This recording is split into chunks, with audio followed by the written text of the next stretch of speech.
Welcome to the Literature Lounge, where writers and authors share their stories behind their stories. Hi, in today's episode, we have with us Shri Prakash Singh ji. He's written the book Unforgettable Chapters, Memoirs of a Top Cop. So please hold on. We will hear a lot of inside stories from Prakash today. He's been a distinguished officer of the Indian Police Service, has had the unique distinction of having commanded the world's largest single police force, that of Uttar Pradesh. And that isn't easy, we know that. Also, the world's largest border guarding outfit, the BSF, Border Security Force. He's also led the Assam Police in India's turbulent Northeast, which is a personal favorite part that I need to get down to. I have so much of history there. Prakash Singh ji has contributed to combating the insurgency in Nagaland, containing the threat of the United Liberation Front of Assam, the ULFA, neutralizing the terrorist movement in Punjab and the Terai area of Uttar Pradesh, and tackling the separatist elements in Jammu and Kashmir. So he's the Bond right now, actually, with us. The rest are all fake copies. The government of India, in recognition of his outstanding services to national security, awarded him the Padma Shri in 1991. He was also a member National Security Advisory Board and is considered the architect of police reforms in the country. So welcome, Prakash ji, in today's episode. Thank you. Nice meeting you. Nice meeting you too. It's an absolute honor. I almost lost my breath in reading so much, about your introduction. Khatam nahi ho raha tha, and I think, till now that I've been following James Bond and I've been following Top Cop in Hindi films, I'm meeting the real deal right now. So I have to really ask you the right questions. So what inspired you to join the Indian Police Service, and how did your early life shape your journey as an IPS officer? Don't tell me it was one of those films or it was one of those, things that wanted you to just have the two guns on your side and then go out there and go into battlefield. Tell me, Prakash ji. Frankly, I was not inspired to join the Indian Police Service. I just found myself in the police service. And initially, there was some reservation, hesitation, but I accepted it as God's wish that I should be in the police. I accepted it in that spirit. But the first 4 or 5 years were not very pleasant, and quite often between myself and my wife, we would talk whether I should stay in the police or walk out and go back to the teaching line. I started my career as an assistant professor in the University of Allahabad. But my wife would always say, "Nene, don't take such a radical decision so soon. Give it a trial for some more time and then decide." But after 5 or 6 years, I started feeling that no, it's a service worth staying in, because I was at that time in Nagaland at the very start of my career, and I felt that, look, here I'm doing something which is contributing to national security.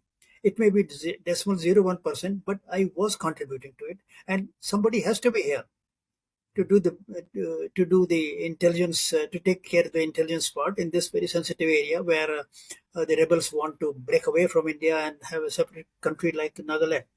So, that inspired me. No, I have to stay on. I'm contributing to maintaining the integrity of the country. So that's how the inspiration started, I would say. Later on, as I started climbing up the ladder in the States, I felt I got a different feeling. I found that the police was a very powerful instrument of social service. Forget about the livelihood. Livelihood you can earn anywhere. You can open a pawn shop or have an ice cream shop. You can earn a livelihood either way. But police is a very powerful instrument of social service because it gives us so much power. And by curbing crime, by going hard against criminals, by sort of putting mafia behind the bars, getting justice to a poor man, saving somebody from the atrocities of a zamindar, things like that. So it's a very powerful instrument of social service if you are really and you to be part of India. They say we were never a part of the British, we were never a part of India, and that time we were conquered by the British, and so we became a part of India.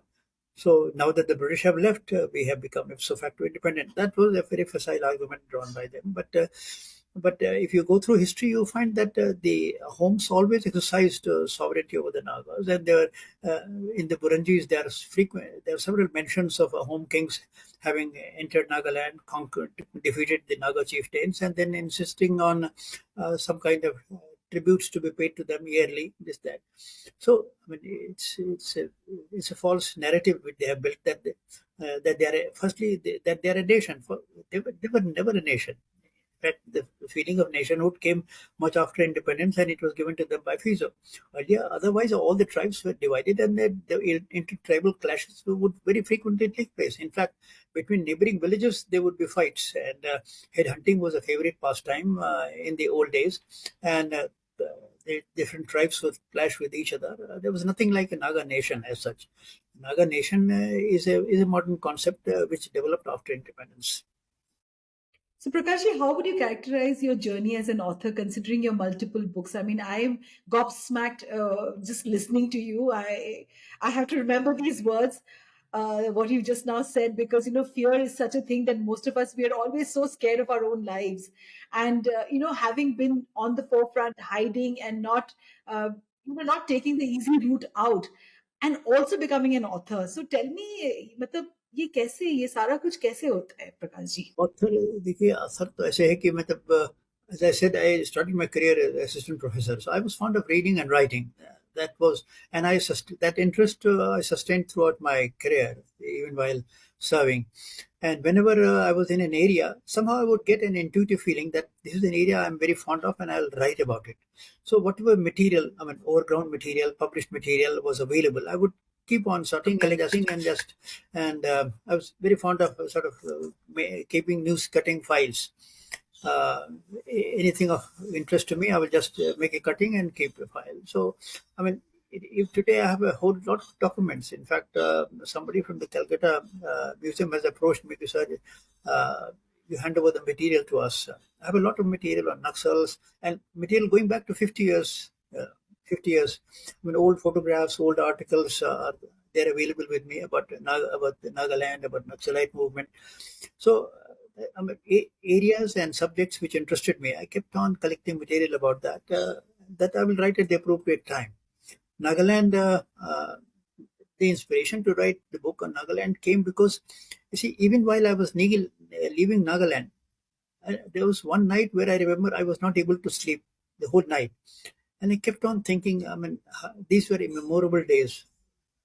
What do I do about it?